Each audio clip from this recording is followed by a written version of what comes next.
तो good afternoon. आज मैं शीट नंबर 2 आपके सामने सॉल्व करने वाली हूँ और मैं आपको एक एक क्वेश्चन समझाऊंगी। आपका क्या काम है, आपको जो भी क्वेश्चंस का आंसर यहाँ पे लिखा हुआ है वो आंसर मैच करना है और अपनी कॉपी में राइट या रॉन्ग लगाना है। अगर किसी भी क्वेश्चन के आंसर्स में तुम्हें ऐसा लग रहा है कि हमें थोड़ी एडिटिंग करनी है और कुछ और इसमें लिखने की ज़रूरत है, तो आप वो भी लिख करके आप मुझे वो PDF बना करके भेजोगे। एक और चीज़, अगर किसी बच्चे को लग रहा है कि मैंने जो आंसर लिखा हुआ है वो बिल्कुल सही है, भले वो इस आंसर से मैच नहीं कर रहा, तो आप मुझे मैसेज करोगे और फिर मैं आपको बताऊंगी कि आपका आंसर सही है या फिर नहीं है। वैसे मैंने सारी कॉपीज चेक कर ली, थोड़ी बहुत मिस्टेक्स थी पर फिर भी बहुत अच्छा अटेम्प्ट करा था बच्चों ने। तो जो फर्स्ट क्वेश्चन था हमारे पास वो था right the differences between macronutrients and micronutrients, और इसमें आपको 3 पॉइंट्स लिखने थे। तो सबसे पहले आता है हमारे पास मैक्रोन्यूट्रिएंट। मैक्रोन्यूट्रिएंट वो न्यूट्रिएंट होते हैं जो कि किसी भी पौधे को ज़्यादा क्वांटिटी में चाहिए होते हैं। माइक्रो न्यूट्रिएंट, माइक्रो मतलब छोटू सा, तो माइक्रो न्यूट्रिएंट का मतलब हुआ वो न्यूट्रिएंट जो कि किसी भी प्लांट को कम क्वांटिटी में चाहिए होते हैं। तो ये वाला फर्स्ट पॉइंट, मतलब जब हम लोग डिफरेंसेस लिखते हैं ना, या फिर हम लोग कोई भी आंसर लिखते हैं, तो उसमें हम लोग पॉइंट में most preference to less preference की तरफ जाते हैं। जो पॉइंट सबसे ज़्यादा इंपॉर्टेंट होता है वो सबसे पहले लिखते हैं और फिर जैसे जैसे पॉइंट कम इंपॉर्टेंट होते जाते हैं हम लोग उनको नीचे नीचे नीचे नीचे इंक्लूड करते रहते हैं। तो सबसे पहला पॉइंट है, जो मैक्रोन्यूट्रिएंट होते हैं वो न्यूट्रिएंट होते हैं जो कि पौधे को ज़्यादा क्वांटिटी में चाहिए, और जो माइक्रोन्यूट्रिएंट होते हैं वो न्यूट्रिएंट होते हैं जो कि पौधे को कम क्वांटिटी में चाहिए। तो ये फर्स्ट पॉइंट क्लियर हो गया। सेकेंड पॉइंट ये है, अब जो मैक्रोन्यूट्रिएंट है वो पौधे को ज़्यादा क्वांटिटी में चाहिए, तो वो पौधों के अंदर ऑलरेडी ज़्यादा क्वांटिटी में प्रेजेंट होता है। इसका मतलब ये हुआ कि जो मैक्रोन्यूट्रिएंट हैं they are already present in high quantity. अब जैसे हमारा खाना होता है, उस खाने में हाई क्वांटिटी में क्या होता है, कार्बोहाइड्रेट, रोटी, चावल। अब जितना चावल या जितनी रोटी हम लोग खा रहे हैं उतना सारा हम लोग अचार थोड़ी ना खा सकते हैं। क्यों? रोटी और चावल में होता है कार्बोहाइड्रेट जो हमारी बॉडी को सबसे ज़्यादा चाहिए होता है। वो किस में आ जाता है, मैक्रोन्यूट्रिएंट में आ जाता है। तो हमारे शरीर के अंदर भी कार्बोहाइड्रेट की मात्रा सबसे ज़्यादा होती है। सोचो अगर कोई बेहोश जाता है तो उसे ग्लूकोज का पानी चढ़ाते हैं ना, कार्बोहाइड्रेट होता है वो भी। तो उसका मतलब ये हुआ, जो मैक्रोन्यूट्रिएंट होते हैं वो पौधे के अंदर ऑलरेडी ज़्यादा क्वांटिटी में पाए जाते हैं, और जो माइक्रोन्यूट्रिएंट होते हैं वो पौधे में कम क्वांटिटी में पाए जाते हैं। और मैक्रोन्यूट्रिएंट का एग्जाम्पल है कार्बन, हाइड्रोजन, ऑक्सीजन, नाइट्रोजन। आप नाइट्रोजन से भी स्टार्ट कर सकते हो, सबसे ज़्यादा चाहिए होता है पौधे को। फॉस्फोरस, पोटेशियम, कैल्शियम, सल्फर और मैग्नीशियम, ये सारे के सारे किस में आ जाते हैं, मैक्रोन्यूट्रिएंट में आ जाते हैं। वहीं पर माइक्रोन्यूट्रिएंट में आ जाएगा iron, manganese, copper, zinc, molybdenum. ये अजीब सा नाम है, मॉलिब्डेनम, अलग अलग स्पेलिंग है अलग जगह। बोरॉन, क्लोरीन एंड निकल। ये निखिल या निकल नहीं है, ये निकल है। ठीक है, तो ये पहला डिफरेंस हो गया। था हमारे पास वो था, from where do plants obtain oxygen and carbon for their growth and development. इस क्वेश्चन का मतलब हुआ कि जो प्लांट्स होते हैं ना, उनको ऑक्सीजन और कार्बन भी चाहिए होता है, लेकिन ऑक्सीजन और कार्बन हम लोग फर्टिलाइजर्स और मैन्योर में डाल करके नहीं देते। तो ऑक्सीजन और कार्बन की जो पूर्ति होती है वो एक पौधे के अंदर कहाँ से होती है। तो अब बहुत ध्यान से समझना, हम लोगों ने पढ़ा है छोटी क्लासेस में कि जो प्लांट होता है वो कौन सी प्रोसेस करता है, फोटोसिंथेसिस। और फोटोसिंथेसिस जब पौधा करता है तो उसमें उसको कौन सी गैस चाहिए होती है, जैसे हमें ज़िंदा रहने के लिए ऑक्सीजन गैस चाहिए होती है, उसी तरह से प्लांट को खाना बनाने के लिए जो गैस चाहिए होती है दैट इज़ CO2। CO2 का मतलब हुआ कार्बन डाइऑक्साइड। अब इस CO2 में कार्बन भी है और ऑक्सीजन भी है, तो आंसर क्या हुआ कि जो प्लांट्स होते हैं उनको कार्बन और ऑक्सीजन कहाँ से मिलता है, CO2 से मिलता है। और वो CO2 वो फोटोसिंथेसिस प्रोसेस के दौरान कहाँ से एब्जॉर्ब करता है, फ्रॉम द एटमोसफेयर। ये प्रेजेंट का शॉर्ट फॉर्म है, but you are not allowed to write short forms in your exams. ठीक है, तो इस क्वेश्चन का मतलब ये हुआ कि प्लांट्स को सबसे ज़्यादा कार्बन और ऑक्सीजन कहाँ से मिलता है। तो उसका आंसर हुआ, प्लांट को सबसे ज़्यादा कार्बन और ऑक्सीजन CO2 से मिलता है, जो कि CO2 वो फोटोसिंथेसिस के दौरान एटमोसफेयर से क्या करता है, एब्जॉर्ब करता है। बस थर्ड क्वेश्चन था कि write 5 differences between manure and fertilisers. ये वाला ऐसा क्वेश्चन है कि इसमें बहुत हाई चांसेस हैं कि तुम्हारा आंसर कुछ और हो, मेरा आंसर कुछ और हो, क्योंकि इसमें बहुत सारे पॉइंट्स होते हैं। तो आप मैच कर लेना। अगर आपको लगेगा कि मैम ने वाला पॉइंट तो लिखा नहीं और मैंने वाला पॉइंट लिखा हुआ है और ये सही भी हो सकता है, तो आप मुझे दोबारा से एक बार दिखा सकते हो। तो मैन्योर और फर्टिलाइजर्स के बीच में डिफरेंसेस स्टार्ट करते हैं। 5 पॉइंट्स आपको याद रखने ही है क्योंकि लॉन्ग क्वेश्चन में आता है। तो उस पर फर्स्ट पॉइंट है manure a natural substance manure is a natural substance which is obtain from dead and decade organic matter. Organic matter का मतलब होता है लिविंग ऑर्गेनिजम्स, मतलब प्लांट या एनिमल या उनसे रिलेटेड जो भी वो वेस्ट जनरेट करते हैं, वो सब आपका किस में आ जाएगा, ऑर्गेनिक मैटर में आ जाएगा। ऑर्गेनिक शब्द का मतलब लिविंग होता है। तो मैं थोड़ा इसको जूम कर देती हूँ। तो मैन्योर क्या होता है, एक ऐसा नेचुरल सब्सटेंस होता है जो कि हमको प्लांट्स और एनिमल से ऑब्टेन होने वाली चीज़ों से मिलता है, या फिर जब प्लांट सड़ जाते हैं, एनिमल्स का वेस्ट सड़ जाता है, तो वो आगे जा कर के क्या बन जाता है, मैन्योर बन जाता है। तो मैन्योर एक नेचुरल सब्सटेंस है। वहीं पर जो फर्टिलाइज़र है वो लैब में बना हुआ ह्यूमंस के द्वारा बनाया गया एक केमिकल सब्सटेंस होता है। ये भी हम लोग मिट्टी में डालते हैं, ये भी हम लोग मिट्टी में डालते हैं। ये दोनों उसकी सिमिलैरिटी होगी कि इसको भी मिट्टी में डाला जाता है, इसको भी मिट्टी में डाला जाता है। ये भी पौधों को उगाने के लिए यूज़ करा जाता है, ये भी पौधों को उगाने के लिए यूज़ करा जाता है। बट जो मैन्योर है वो हमें मिलता है ऑर्गेनिक मैटर से। जब भी प्लांट्स और एनिमल्स और उनसे निकला हुआ वेस्ट जब सड़ जाता है तब क्या बन जाता है, मैन्योर। जैसे गोबर हमारा फेवरेट एग्जाम्पल। और जो फर्टिलाइज़र्स होते हैं वो सब्सटेंसेस होते हैं जो कि लैब में बनाया जाता है। अब नेक्स्ट आता है मैन्योर के पास होता है ह्यूमस। अब ह्यूमस क्या होता है, ह्यूमंस नहीं, ह्यूमस क्या होता है। आपने क्लास 7th में आपके पास एक चैप्टर था सॉइल। सॉइल चैप्टर में हमारे पास सॉइल की अलग अलग लेयर थी, A horizon, B horizon, C horizon and D horizon. तो जो ए होराइजन है जिसको हम लोग टॉप सॉइल बोलते हैं वो थोड़ी सी डार्क होती है, थोड़ी सी ब्लैकिश ब्लैकिश होती है। क्यों, उसके अंदर जो सड़ा गला सब्सटेंस होता है वो पाया जाता है। वो जो ऑर्गेनिक मैटर होता है, जो सड़ा हुआ सब्सटेंस होता है, जैसे एक्सक्रीटा हो गया, या जब पत्तियां सड़ जाती हैं तो वो थोड़ा ब्लैक कलर का मटेरियल बना देती हैं, उसको हम लोग बोलते हैं ह्यूमस। ये बहुत ज़्यादा फर्टाइल होता है। तो जो मैन्योर होता है उसके अंदर ह्यूमस होता है। फर्टिलाइज़र तो भाई लैब में बनाई हुई चीज़ है, तो उसके अंदर ह्यूमस जैसी कोई भी चीज़ नहीं होता। अब जो मैन्योर होता है वो हमें लार्ज क्वांटिटी में चाहिए। सोचो तुम अपने घर में क्यारी कर रहे हो, तुम्हें अपने घर में मन करा कि हमें कोई वेजिटेबल उगानी है, तो तुम क्या करोगे, उसमें अगर तुम गोबर डालोगे, गोबर is a kind of manure, तो अगर तुम गोबर डालोगे तो बहुत सारा गोबर डालना पड़ेगा, तब जा कर के तुम्हारे वो जो पौधा है उसके लिए न्यूट्रिशन की रिक्वायरमेंट पूरी होगी। इसका मतलब ये हुआ कि जो मैन्योर्स होते हैं वो बहुत ज़्यादा क्वांटिटी में चाहिए होते हैं, लेकिन जो फर्टिलाइज़र्स होते हैं वो तो बहुत ज़्यादा केमिकल होता है उनके अंदर। वैसे केमिकल हर चीज़ में होता है, बट फर्टिलाइज़र्स के अंदर केमिकल्स का कंटेंट बहुत ज़्यादा होता है। इस वजह से जो फर्टिलाइज़र्स होते हैं वो थोड़ी सी क्वांटिटी में चाहिए होता है। मतलब थोड़ा सा 10 ml मैंने फर्टिलाइज़र दिया, उसे पानी में मिला दिया और मैंने अपने बहुत सारे उसको पौधों में डाल दिया, तो मेरी रिक्वायरमेंट कंप्लीट हो जाएगी। वहीं पे जो मैन्योर है वो किलो किलो, बहुत सारा किलो, 10 किलो, 20 किलो इतना चाहिए होता है। नेक्स्ट आता है हमारे पास मैन्योर। मैन्योर में नेक्स्ट पॉइंट है, sorry, it is difficult to store and transport. ये तो सब एग्री करेंगे इस पॉइंट से कि जो मैन्योर होते हैं इनको स्टोर करना और ट्रांसपोर्ट करना बहुत ज़्यादा डिफ़िकल्ट है। क्यों, क्या तुम गोबर को स्टोर करके रख सकते हो, तुम्हें तो बहुत ज़्यादा स्मेल आने लग जाएगी। और एक जगह से दूसरी जगह ट्रांसपोर्ट करने में भी रिस्क है, कहीं पता चला कि तुम उसको लेकर के जा रहे हो और वो किसी के ऊपर गिर गया। तो मतलब कहने का मतलब ये है कि जो मैन्योर होते हैं उसको स्टोर करना, ट्रांसपोर्ट करना थोड़ा डिफ़िकल्ट हो जाता है। लेकिन जो फर्टिलाइज़र्स होते हैं वो बॉटल्स में बंद होते हैं, तो उनको स्टोर करना भी आसान है, उनको ट्रांसपोर्ट करना भी आसान है। पर एक चीज़ अच्छी बात यहाँ पर ये है कि जो मैन्योर होता है वो बहुत सस्ता होता है। चीप नहीं लिखते वैसे, कॉस्ट इफ़ेक्टिव लिखते हैं या फिर इनएक्सपेंसिव लिखते हैं, तो इसलिए मैंने यहाँ पर स्लैश कर दिया। कुछ बच्चे चीप लिख देते हैं, चीप का मतलब भी सस्ता होता है, बट जो ज़्यादा अच्छा शब्द है यहाँ पर वह है कॉस्ट इफेक्टिव या फिर इनएक्सपेंसिव। तो जो मैन्योर होता है वो बहुत सस्ता होता है। गोबर आपको बहुत सस्ता मिल जाएगा, मैन्योर आप घर पे भी बना सकते हो, तो आपको बहुत कम खर्चा लगेगा उसमें। लेकिन जो फर्टिलाइज़र होता है वो थोड़ा क्या हो जाता है, एक्सपेंसिव हो जाता है। तो ये सारे पॉइंट्स हो गए। इसके अलावा तुम्हें कुछ और पॉइंट लग रहा है तो मुझसे डिस्कस कर लेना।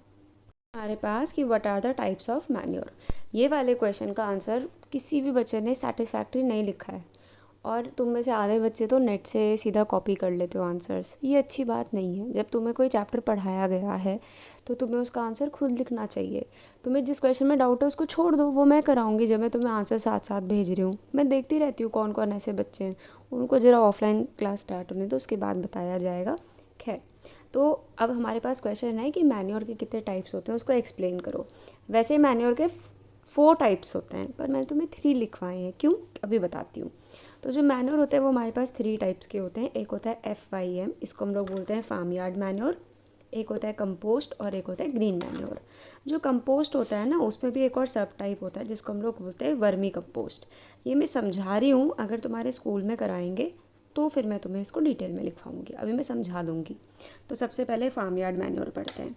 नाम से ही पता चल रहा है फार्म यार्ड। फार्म यार्ड का मतलब क्या होता है, जो गौशालाएं वगैरह होती है या फिर वो जगह होती है जहाँ पे पशुओं को पाला जाता है, मतलब गाय को, भैंस को, बकरी को, इन सबको जहाँ पे पाला जाता है उसको हम लोग बोलते हैं फार्म यार्ड। तो जो फार्म यार्ड मैन्योर होता है उसमें होता है कैटल का वेस्ट, उसका यूरिन, उसका जो लिटर मतलब जो बिछौना होता है उसको रोज़ बदली करा जाता है, घासों का बना हुआ होता है वो। और जो भी चारा वो नहीं खा पाई पूरे दिन में, जो एक्स्ट्रा बचा हुआ है, वो सारी की सारी चीज़ें, इन सारी चीज़ों को फार्म यार्ड से मतलब गौशालाओं से या फिर जो उनके एरियाज़ होते हैं जहाँ पर ये पशु रहते हैं वहाँ पर से कलेक्ट करा जाता है। उसको सड़ाया जाता है 60 से 90 दिन तक, मतलब किसमें, ज़मीन के अंदर गड्ढा करेंगे, फिर उसको सड़ाएंगे खूब और फिर उसको ज़मीन में डाला जाता है। तो farm yard manure consist of cattle waste, urine, litter, left out fodder, and it is then decayed and decomposed for around 3 months and then it is spread into the soil. इसको हम लोग बोलते हैं फार्म यार्ड मैन्योर। नेक्स्ट आता है हमारे पास compost. Compost और farm yard manure similar है, कॉन्सेप्ट सेम है कि आपको वेस्ट लेना है, उसको ज़मीन के अंदर सड़ाना है और फिर मिट्टी में डालना है।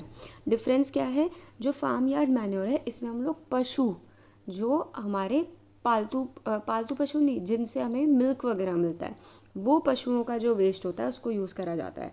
लेकिन जो कंपोस्ट है उसमें सारा वेस्ट यूज़ करते हैं। जैसे कंपोस्ट में क्या होता है, एनिमल का एक्सक्रीटा। अब वो एनिमल कुछ भी हो सकता है, तुमने घर में डॉगी पाला है उसका एक्सक्रीटा, तुमने कैट पाली है उसका एक्सक्रीटा, और अगर तुमने गाय पाली है उसका एक्सक्रीटा। तो यहाँ पर किसी भी एनिमल का एक्सक्रीटा आ जाएगा, लेकिन इसमें सिर्फ आपके गाय भैंस वगैरह का एक्सक्रीटा आएगा। ये डिफरेंस हो गया। फिर ह्यूमन एक्सक्रीटा और वेस्ट जो घर से निकलता है, सब्जियों का छिलका हो गया, फ्रूट्स के छिलके हो गए, बचा हुआ खाना हो गया, ये सारा का सारा जो वेस्ट है। और जैसे हम लोग चावल साफ़ करते हैं तो उसमें जो वेस्ट निकलता है वो सारी की सारी चीज़ें, जो सीवेज होता है आपका, पिट का जो पानी होता है, पिट का जो वेस्ट होता है, वो सारे के सारे वेस्ट को सड़ाया जाता है कुछ महीनों तक और सॉइल में डाल दिया जाता है। इस प्रोसेस को हम लोग बोलते हैं कंपोस्ट। तो दोनों सेम है नियरली, बस फार्म यार्ड मैन्योर में स्पेशली कुछ स्पेसिफिक चीज़ों को यूज़ करा जाता है और कंपोस्ट में तो सारा ही वेस्ट यूज़ कर लेते हैं। दोनों को 60 से 90 दिन तक सड़ाते हैं और फिर मिट्टी में डाल देते हैं। अब यहीं पर हमारे पास एक पॉइंट आता है जिसको हम लोग बोलते हैं वर्मी कंपोस्ट। वर्मी कंपोस्ट क्या होता है, वर्मी कंपोस्ट क्या होता है कि जो कंपोस्ट वाला मेथड होता है, इसमें जो हम लोग वेस्ट को सड़ाते हैं वो 60 से 90 दिन के लिए सड़ाते हैं। अब हमें जल्दी चाहिए कि हमारा भाई ये कंपोस्ट जल्दी तैयार हो जाए, तो हम लोग रेड कलर के अर्थ फॉर्म डाल देते हैं। वो जो पिट के अंदर हमने वेस्ट डाला उसमें हम लोग थोड़े से रेड कलर के अर्थ फॉर्म डाल देंगे। रेड कलर के अर्थ फॉर्म सड़ने वाली प्रोसेस को और ये मैन्योर फॉर्मेशन की प्रोसेस को थोड़ा फास्ट कर देगा। तो जो काम हमारा 90 दिन में हो रहा था वही काम हमारा 40 से 45 दिन में हो जाएगा। तो ये आपका हो गया कंपोस्ट। नेक्स्ट आता है हमारे पास ग्रीन मैन्योर। ग्रीन मैन्योर बहुत अच्छा टॉपिक है। ग्रीन मैन्योर में इतनी मतलब मेहनत तो करनी पड़ती है, लेकिन 60 से 90 दिन का टाइम हमें यूज़ नहीं करना पड़ता, विदिन 1.5 महीना हमारा काम हो जाता है। तो ग्रीन मैन्योर में क्या करते हैं, जैसे मान लो मैंने कुछ दालों के पौधे उगाए, लेकिन उसको मैं सिर्फ 1.5 महीने तक उगाऊंगी। जो दालों के पौधे होते हैं they are rich in nitrogen and phosphorus, इनके अंदर बहुत ज़्यादा नाइट्रोजन और फॉस्फोरस होता है। तो मैंने कोई दाल ली और दाल का पौधा उगाया मैंने, लेकिन मैंने सिर्फ 1.5 महीने तक उगाया।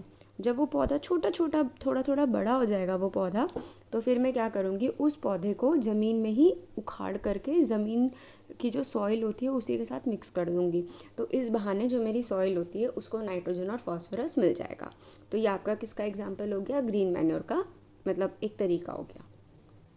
ये लॉन्ग क्वेश्चन की शीट्स खत्म होने वाली है। अब नेक्स्ट क्वेश्चन था कि what are the types of fertiliser. ये तो सब बच्चों ने बिल्कुल सही आंसर लिखा है, इसलिए मैंने एग्जाम्पल्स भी नहीं लिखे, तो जो तुम्हें इजी लगेंगे वही लिख लेना। मैंने सिर्फ इनकी डेफिनेशन लिखी है, बट तुम्हें एग्जाम्पल ज़रूर लिखना है।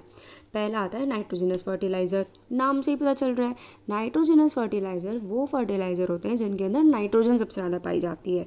Phosphatic fertiliser. फॉस्फेटिक फर्टिलाइज़र वो फर्टिलाइज़र होते हैं जिनके अंदर फॉस्फोरस बहुत ज़्यादा पाई जाती है। पोटेशिक फर्टिलाइज़र, पोटेशिक फर्टिलाइज़र वो फर्टिलाइज़र होता है जिसके अंदर पोटेशियम बहुत ज़्यादा पाया जाता है। और कॉम्प्लेक्स फर्टिलाइज़र, कॉम्प्लेक्स फर्टिलाइज़र वो फर्टिलाइज़र्स होते हैं जिनके अंदर एक से ज़्यादा न्यूट्रिएंट होते हैं। इसका बेस्ट एग्जांपल है एनपीके फर्टिलाइज़र। एनपीके फर्टिलाइज़र वो फर्टिलाइज़र्स होते हैं जिनके अंदर नाइट्रोजन भी खूब सारा होता है, फॉस्फोरस भी खूब सारा होता है और पोटेशियम भी खूब सारा होता है। तो ये आपके फर्टिलाइज़र्स के टाइप हो गए। आपको एक एक एग्जाम्पल लिखना है जो मैंने आपको नोट्स में लिखवाया था। अब इसके बाद हमारे पास नेक्स्ट क्वेश्चन आता है, what are the advantages of irrigation. इसमें भी तुमने बहुत अच्छे पॉइंट्स लिखे हुए हैं, मैं बड़ा डिसअपॉइंटेड हूँ उस वाले क्वेश्चन से। तो चलो देखते हैं। अब इरीगेशन का मतलब क्या होता है, जब हम लोग अपनी क्रॉप्स को पानी देते हैं तो इस प्रोसेस को हम लोग बोलते हैं इरीगेशन। तो इरीगेशन के 3 एडवांटेजेस होते तो बहुत सारे हैं पर हम 3 ही लिखेंगे। तो पहला, अब अगर तुम खाने के साथ पानी नहीं पियोगे तो क्या होगा, तुम्हारे शरीर के अंदर न्यूट्रिएंट्स की कमी हो जाएगी। मतलब जिस तरह से खाना खाना ज़रूरी है उसी तरह से पानी पीना भी ज़रूरी है, क्योंकि पानी के अंदर न्यूट्रिएंट्स होते हैं और वो आपके ग्रोथ एंड डेवलपमेंट के लिए ज़रूरी होते हैं। तो पहला पॉइंट यही है कि जो इरीगेशन होता है उसकी वजह से जो पौधे होते हैं उनके अंदर न्यूट्रिएंट्स अच्छी तरह से पहुंच जाते हैं। ये प्रोसेस को डिटेल में तुम लोग क्लास 10th में पढ़ोगे जब तुम जाइलम फ्लोएम का ट्रांसपोर्टेशन प्रोसेस पढ़ोगे। तुमने क्लास 9th में टिश्यू चैप्टर में जाइलम और फ्लोएम पढ़ा है, लेकिन वो काम कैसे करता है ये तुमने नहीं पढ़ा, उसमें तुम लोग डिटेल में पढ़ोगे फर्स्ट पॉइंट का मतलब। अभी के लिए तुम्हें यही याद रखना है कि अगर हम लोग पौधों को पानी डालते हैं तो जो पौधे होते हैं वो ज़मीन से न्यूट्रिएंट को अच्छी तरह से एब्जॉर्ब कर सकते हैं। नेक्स्ट पॉइंट ये है, जो इरीगेशन होता है उसका ये एडवांटेज है कि इरीगेशन जो हमारी मिट्टी होती है उसको मॉइस्चर, उसको गीलापन प्रोवाइड करता है, जिसकी वजह से जो सीड्स होते हैं वो अच्छे से और जल्दी जल्दी उग जाते हैं। नेक्स्ट पॉइंट, इरीगेशन में हम लोग क्या प्रोवाइड कर रहे हैं अपनी मिट्टी को, वाटर। और वाटर के बहाने हमारी जो प्लांट है, हमारी जो मिट्टी है, उसके पास कौन कौन से केमिकल्स जा रहे हैं, एक तो हाइड्रोजन जा रहा है और एक ऑक्सीजन जा रहा है। तो पानी से हमारा जो पौधा होता है उसको हाइड्रोजन और ऑक्सीजन भी मिलता है। ये कैसे मिलता है इसकी डिटेल भी आप क्लास 10th में पढ़ोगे। लास्ट क्वेश्चन था हमारे पास, अब मैं क्वेश्चन भूल गई क्या था, एक मिनट रुक जाओ।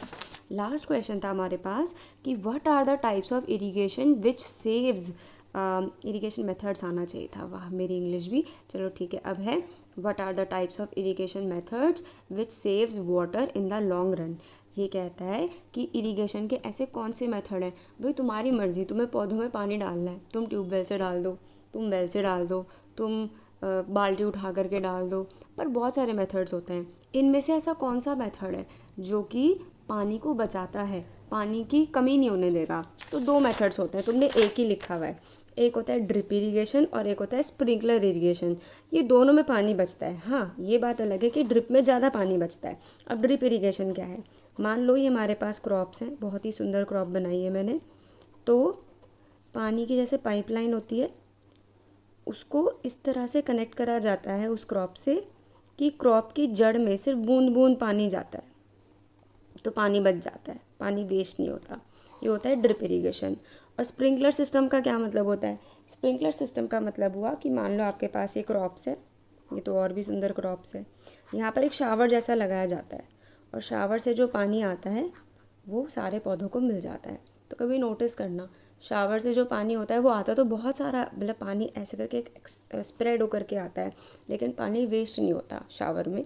लेकिन अगर तुम डायरेक्ट बाल्टी में पानी डालोगे तो पानी वेस्ट होगा, प्रोवाइडेड दैट तुम सेम टाइम के लिए पानी चला रहे हो। तो स्प्रिंकलर इरिगेशन में पानी का बौछार दिया जाता है पौधों को जिससे वो उग जाएं, और इसमें भी पानी की वेस्टेज कम होती है। तो इसी के साथ हमारी शीट कंप्लीट हो गई। अब कल आपके पास शीट आ जाएगी, शायद से कल प्लस प्लांट का लास्ट पोर्शन हो जाएगा कल या परसों तक। फिर एनिमल्स की शीट आएगी, उसके बाद मैं फिज़िक्स स्टार्ट कर दूँगी और फिर आपकी ऑफलाइन क्लास स्टार्ट हो जाएगी। बस ये चीज़ याद रखना, जो बच्चा रेगुलर काम भेज रहा है उसी को मैं आगे ऑफलाइन क्लास में अलाउ करूँगी आने के लिए, और जो बच्चा नहीं काम कर रहा होगा उसकी मैं फ़ीस भी रिटर्न कर दूँगी और वो फिर आगे कंटिन्यू भी नहीं करेगा। ठीक है, चलो बच्चों, ओके बाय।